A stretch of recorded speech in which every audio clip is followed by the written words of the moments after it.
سورۃ الکوثر نازل کرنے کی وجہ کیا تھی؟ شان نزول کس موقع پر نازل ہوئی؟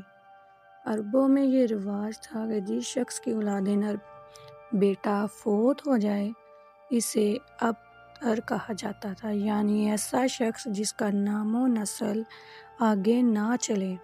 جب نبی کریم صلی اللہ علیہ وسلم کے صاحبزادے حضرت قاسم اور بعض روایت کے مطابق حضرت ابراہیم بچپن ہی میں وفات پا گئے تو کفار مکہ نے اس بات کو تانا بنا لیا۔ وہ کہنے لگے محمد صلی اللہ علیہ وسلم ابتر ہو گئے ہیں، ان کے بعد ان کا کوئی نام لینے والا نہیں رہے گا۔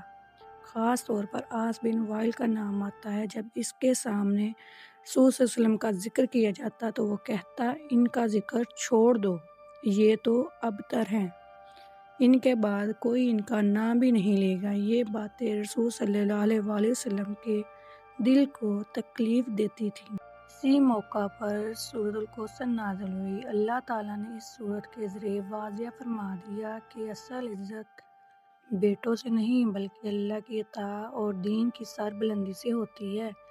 دوسرا واقعہ یہودی سردار کعب بن اشرف۔ ایک مرتبہ کعب بن اشرف یہودی مکہ آیا۔ قریش مکہ اس کے پاس گئے اور کہا آپ ذرا بتائیے ہم بہتر ہیں یا محمد؟ ہم حاجیوں کی خدمت کرتے ہیں، بیت اللہ کی حفاظت کرتے ہیں، لوگوں کو پانی پلاتے ہیں۔ کعب نے تعصب کی وجہ سے کہا تم لوگ محمد سے بہتر ہو، نعوذ باللہ۔ اس موقع پر بھی سورۃ الکوثر نازل ہوئی تاکہ یہ واضح ہو جائے کہ اللہ کے نزدیک عزت کا معیار نسب، مال یا خدمت کا دعویٰ نہیں بلکہ نبوت، اخلاص اور اللہ کی عطا ہے۔ ہم نے آپ کو کوثر عطا فرمائی۔ نزول کا وقت سورۃ الکوثر مکہ مکرمہ میں نازل ہوئی، اس لیے یہ مکی صورت ہے۔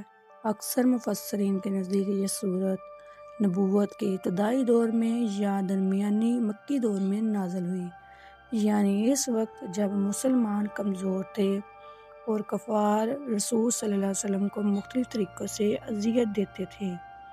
مند احمد میں ہے کہ رسول صلی اللہ علیہ وسلم پر غنودگی سی طاری ہو گئی اور دفتر سر اٹھا کر مسکرائے اور فرمایا مجھ پر اس وقت ایک سورت اتری۔ پھر آپ نے بسم اللہ الرحمن الرحیم پڑھ کر اس پوری سورت کی تلاوت کی۔ فرمایا جانتے ہو کہ کوثر کیا ہے؟ لوگوں نے کہا اللہ اور اس کا رسول ہی زیادہ بہتر جانتے۔ فرمایا وہ ایک جنت کی نہر ہے جس کے دونوں کنارے سونا چاندی ہے، جو یاقوت اور موتیوں پر بہہ رہی ہے، جس کا پانی دودھ سے زیادہ سفید اور شہد سے زیادہ میٹھا۔ ہم نے آپ کو کوثر عطا فرمائی۔ کوثر کا مطلب ہے بہت زیادہ خیر اس میں شامل ہے۔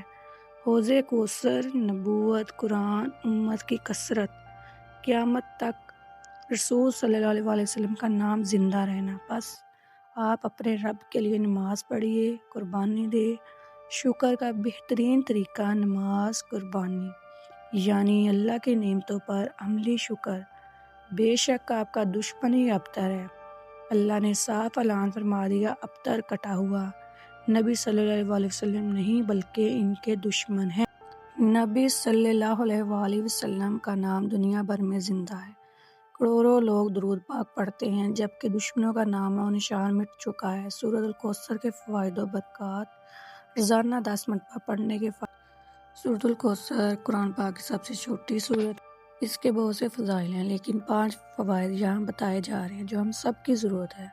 جو شخص روزانہ 10 مرتبہ سورۃ الکوثر پڑھ کے معمول بنائیں دن یا رات میں، اس کو 5 فائدے حاصل ہوں گے۔ اس سورت کی برکت سے گناہ کی عادت چھوٹ جائے گی، اللہ سارے گناہ معاف فرما دے گا۔ اس سورت کو روزانہ 10 بار پڑھنے والے کو اللہ حضرت محمد صلی اللہ علیہ وسلم کی خواب میں زیارت نصیب فرمائیں گے۔ اس سورت کی برکت سے اللہ تمام بیماریوں سے، پریشانیوں سے، حادثوں سے حفاظت فرمائیں گے۔ اس سورت کی برکت سے اللہ آپ کے رزق میں بے پناہ برکت عطا فرمائیں گے، اور جس گھر میں یہ سورت پڑھی جائے گی اس گھر میں اللہ رزق کے دروازوں کو کھول دیں گے۔ اس سورت کی برکت سے پڑھنے والے کی اللہ تمام حاجتیں پوری فرما دیں گے۔ آمین یا رب العالمین۔